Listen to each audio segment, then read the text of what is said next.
తినాలనుకుంటే తిన్నావు, త్రాగాలనుకుంటే త్రాగావు, వ్యభిచరించాలనుకుంటే వ్యభిచరించావు. ఎవడైనా పెద్దలు అడిగినా, అన్నదమ్ములు అడిగినా, ఇంట్లో వారిని అడిగినా, చివరికి సేవకులు అడిగినా నువ్వెవరో చెప్పడానికే మా ఇష్టం అన్నావు.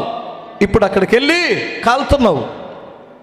నీ బ్రతుకు దినముల నీవు నీ ఇష్టానుసారంగా బ్రతికావు, విచ్చలవిడిగా బ్రతికావు, ఎవరు చూడట్లేదనుకొని చేస్తున్నావు.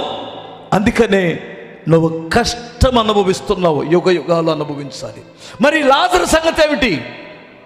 అతడు సువార్త కొరకు కష్టం అనుభవించాడు, దేవుని కొరకు కష్టం అనుభవించాడు, నీతి కొరకు కష్టం అనిపించాడు, పరిశుద్ధత కొరకు కష్టం అనుభవించాడు. అందుకనే అతడు పరదేశంలో ఉన్నాడు. చెప్పరేంటమ్మా? స్తోత్రం చెప్పగలరా? నీతి తప్పితే తాత్కాలికమైన కష్టాలు పోతాయండి లోకంలో.